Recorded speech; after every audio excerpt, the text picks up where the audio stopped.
Hey everyone, this is Hadrian. Thanks for watching. Let's continue our tutorial in Civilization 5. So, I want to clarify a few things. Number one, because I have been watching back through some of the stuff that I've done just to make sure that as I continue to do new recordings, I don't repeat information. And one thing I just want to correct from the very last episode because I said something and it wasn't true and it just came out wrong and I didn't catch myself. When you are in battle with these, for instance, barbarians, your units don't get stronger every single time they fight. I know most people probably picked up on the distinction of what I was saying, but I just want to make sure all bases are covered if you're very new to games that you might have misunderstood. Units gain experience from fighting, and at a certain point, you can see this scout is about to level up here, 1 point away from leveling up. At a certain point, they level up and then they get stronger based on the choices you make. They don't get stronger every single time. Also, I just want to note that I've received a lot of great comments since the series have started, so I'm going to do my best going forward to kind of respond to those a little bit at a time. Kind of as we go through, I'll choose opportune moments to do so. So for now, I think we're set with this turn. We just finished kicking these barbarians' butts and we have this unit over here somewhat okay, but they need to heal up. So let's go to the next turn and see what happens. Alright, let's fortify here with that unit. And let's finish off those barbarians. Done. Okay. So, of course, that was with our city that we fired that. So the archer's now waiting for an order. We're going to fortify that archer there. Enemy unit's been spotted in our territory. Oh, that's the one that's already been gone. And, of course, we have some more barbarians starting up here. Interesting. Alright, those are hills right there. It's interesting that it says both plains and hill in one tile type. But we're going to keep these units fortified here. Well, are we? Maybe we should move them back. Maybe the smart thing to do is to move them back so the barbarians can't hit them. They can continue to kind of guard this area here because the barbarians can only come through here. They're completely trapped from this area. So this is actually a great funnel spot for the barbarians to kind of come meet my forces head on, and this unit can just get stronger and stronger and stronger. We have 7 turns until we are finished with the Great Library. It is turn 43. 2280 BC is the year, and 2 turns away from finishing Masonry. Alright, and we're on production focus in Rome. Let's go to the next turn again. Alright, we're going to have the warrior fortify there. Probably see some barbarians come down here in just a second. Yep. Alright, there is Masonry. Not going to do anything with it yet because we're 5 turns away from the Great Library. You know, someone actually did point out in a comment, this is not one of the ones that I'd written down to comment on, but I'll actually go ahead and say, before I get too much deeper into the series, you might have noticed that one of the unit types we could build, that's one of the basic unit types, is a worker. And when you play the game with the basic tutorial turned on, they encourage you to build workers pretty quickly. So it is a legitimate question. Hey, why the heck haven't you built a worker yet? Well, it's pretty straightforward, actually. I like to get my first workers from wonders. If that doesn't work, then we will get wonders after that. One of the reasons I do that is that the wonder, the pyramids that I'm going to build in order to get my first workers, also increases the speed at which workers produce tile improvements. So I will talk more about what workers do when we get to that point. But I just wanted to go ahead and mention that, yes, there are these units called workers. They are important. You should have them built within your first 50 to 75 turns. Some people would say you need to have them built in your first 25 turns. It all depends on how you look at the game. But you'll see the way that I play. As you guys know, I'm just playing through a tutorial in my typical play style, but I will explain all the concepts of the game as we get to them, and you can change the style of play as you adapt to Civilization 5 on your own. So wanted to just address that really quickly. Now let's go to research again. Sailing. Yep. All right, so we just finished writing. Oh, no, we didn't. We just finished masonry. Let's go ahead and research bronze working. We are the Roman Empire. We want to make sure... Oh, wait. Scratch that. I just remembered. I'd actually rather have a wheel first. And the reason I want to have a wheel is the watermill. Look at the bonuses on this thing. Extra food and extra production as long as the city's built next to a river. Rome is on the Nile, so we're definitely good. Alright, so this unit's fortified. These barbarians might continue to get closer. That's good. I want them to hit me. Let's see if they'll actually fight. They should. Oh, no, they didn't. Okay, well, we'll hit them then. Because this unit will get progressively stronger just the longer these barbarians keep just coming down to see me. It kind of makes me want to leave that barbarian encampment where it is and just not mess with it, because this is just such a huge advantage to be able to strengthen this unit over and over and over. Almost done with Great Library. 1 turn away, and you'll get to see what it looks like when you get a free technology. It's pretty cool. All right, let me fortify real quick. And here it is. 1 free technology provides a free library in the city in which it is built. Contains 2 slots for great works of writing. So let's all stop for just a second and talk about what just happened. Okay, so technology-wise, or social policy-wise, we are leading, but there are 3 other players that we haven't met yet that are tied for the lead. But anyway, before we get our free technology, let's just take a look at Rome real quick, because there's a lot in what just happened. We have a great library now. The great library gives us +3 science, so it's a great resource boost. We have great scientist points now, so Rome is now working towards producing a great scientist, which I'll talk about momentarily. And we have space for 2 great works of writing, which help add to our culture and play a huge role in the cultural victory. Also, we have a library. Because we built the great library, we got 1 library in Rome for free. This is going to give us 1 science for every 2 citizens in the city. So right now it's just 1 extra science, but notice we're up to +10 science. Pretty nice, right? So that's what's going on with that. And I believe, let's take a look at, yeah, we can't see any progress on great people just yet, I don't believe. No, not just yet. But in Rome, well, first of all, let's go ahead and choose our free tech, because that's what the game is asking us to do. We wanted to get... We're 3 turns away from finishing the wheel, so I might as well select one of these other ones. I'm going to go ahead and select sailing, because I want to be able to move towards optics fairly quickly.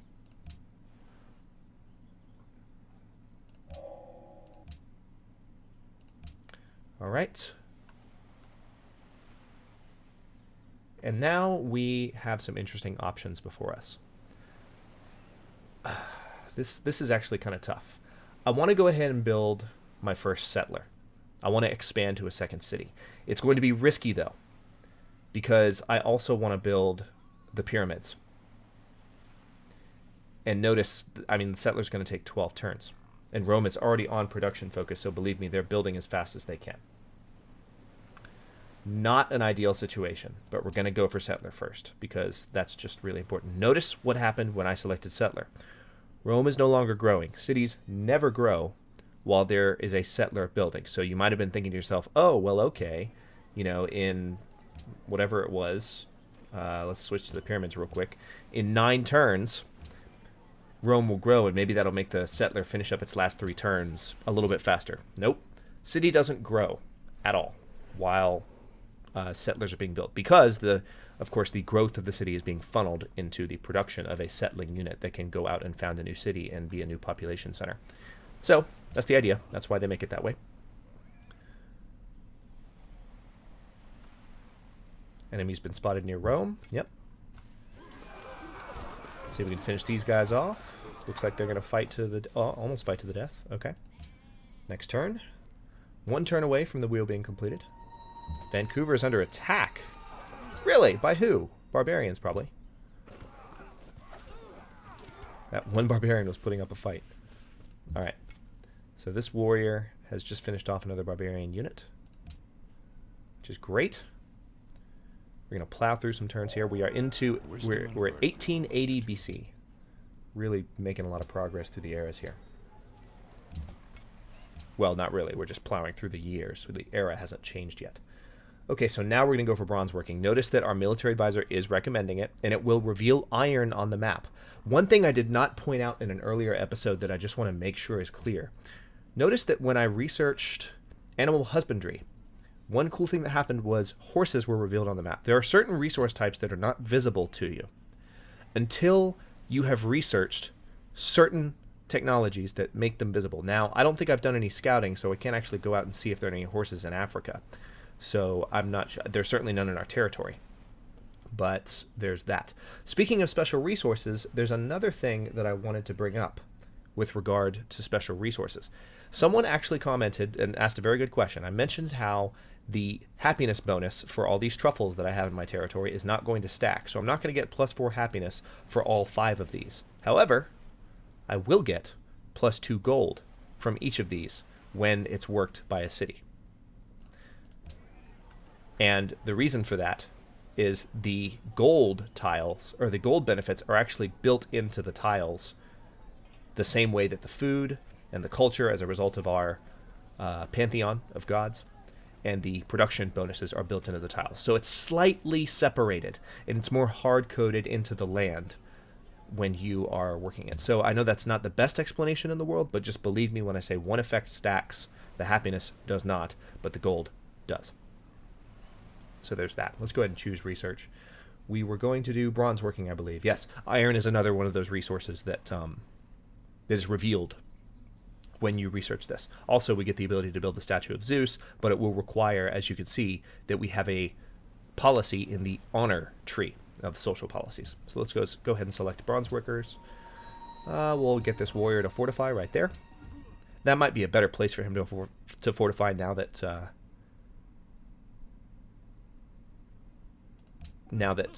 there's no imminent threat, because, you know, when we were doing all the fighting from here, the hills give a defensive bonus, so we were technically losing more life than we needed to. The unit survived. I mean, at the end of the day, it didn't change how much experience we earned or anything like that, but this is just a good thing to do, to have them up on this hill now, kind of holding the area down. Only 5 more turns until our settler's finished, and then we can start building the pyramids, which will give us some workers and some worker bonuses. Bronze working is done. Oh, good. There's some iron right there. And some iron there. Ooh, good. We have iron all around us. And there. Okay, great. If we take over all of this territory, I'm guessing it's those barbarians that are attacking Vancouver. But yeah, if we take over all of Africa as this new version of the Roman Empire on the bottom part of the Nile, we will be doing quite well, I believe. So let's see. Research project. What now? Let's go ahead and say trapping, because we need it for these special resources around us. That's the smartest thing to do. We probably should have done trapping sooner because of all these resources around us. But we'll go with it now. All right, I'm going to move one step closer to the barbarian base so I can see them and possibly lure them toward me. Come on, bring it. Come on out. You know you want to. Okay, I guess not. All right, we're going to fortify those units there. Oh, cool. I wasn't paying attention to policy growth, but we have reached the point where we can adopt another policy. So what I am going to do here at this point, there's actually 2 very interesting choices. I'm going to choose one of these liberty policies. They're both actually really good. There's a +1 production bonus in every city, and +5% production in cities when constructing buildings. So buildings produce 5% faster. And there's just a general +1 production in every city, so everything's going to build a little faster. And then one technology away from that, we get a free settler, and settlers train 50% faster. On the other hand, we can go ahead and get this tile improvement bonus, where tile improvements build 25% faster, and a worker appears in the capital. I will explain what tile improvement is the moment we have a worker, I promise you.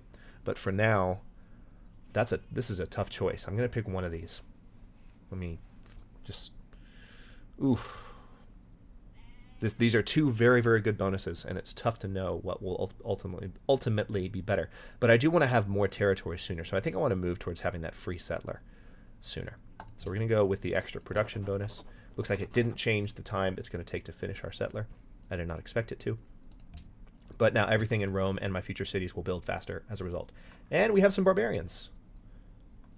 These might be the same ones that were attacking Vancouver. Ah, we have multiple barbarians. Rome can fire on an enemy. Let's do that. All right, so there's one. And done. All right, and maybe with our scout we can finish these guys off. And the scout might level up as well, which will be quite nice. All right, so that's taken care of. I'm going to go ahead and move this unit one step closer, because we're just going to need these soldiers soon. So as much as I would like to keep farming the experience here, I feel it's kind of cheap. So let me not do that anymore. And we're going to start attacking this Oh, cool. We did get promoted. All right. So extra healing or extra visibility? Both really, really good. I like the survivalism one better, though, because I can send this scout back out to explore more, and he'll have a better chance of surviving outside our territory. Also, our settler's been built. Now, notice when I select my settler, something interesting happens. You can see good city locations just all over the place. I'm going to go ahead and put my second city down here, right by these gems, still on the riverside, so we'll be able to build a water mill. But you might notice we have some barbarians out here. So I'm going to send my scout to move along with my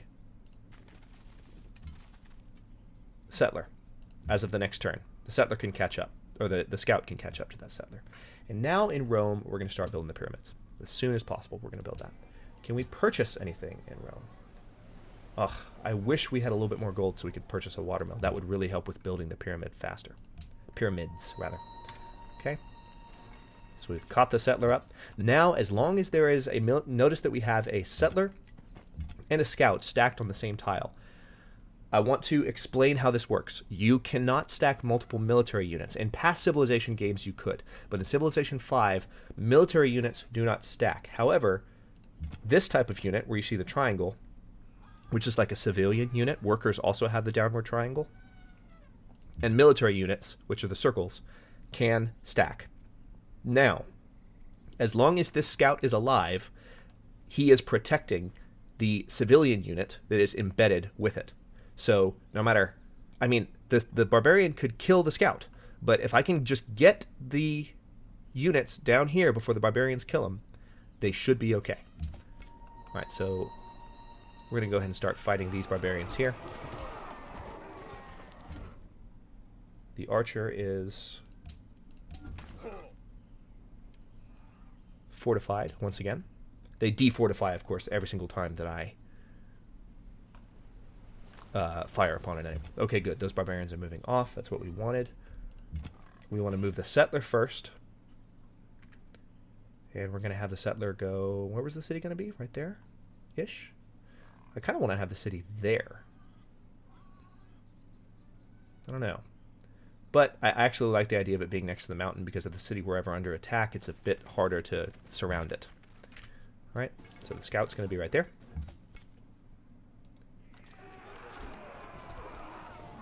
All right, one more combat. Now these barbarians are fortified, so they are able to defend themselves a little bit better against even my upgraded warriors. Okay, good. We have researched trapping. That's excellent.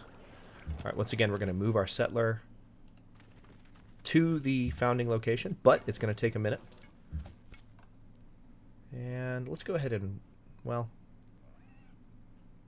yeah, I'm going to fortify these units and see if the barbarians are dumb enough to come after me. But we've just finished researching trapping, so let's go and research calendar and catch ourselves up research-wise. So we'll be completely done with the Ancient Age, and that should, I think, maybe get us to the Classical Age when it finishes, or maybe we have to have one Classical Age technology researched. We'll see how it goes. I have never paid that much attention to the exact moment at which ages transition, but it's either when you have fully researched all of the technologies in one era, or you've researched the first technology in a new era. I'm pretty sure it's the latter, as a matter of fact. But anyway, so we can now found a city. The city of Antium has been founded. Deja vu, right? It's going to be very similar to past cities. All right, I'm going to go ahead and leave this unit here momentarily, because that way, if anything comes to attack Antium, we will be in good shape. So let's choose production. Now, the first thing we want to build here is probably... Yeah, we're going to make it a granary. First thing we build. Okay, something interesting has just happened. I didn't realize how close we were to this point.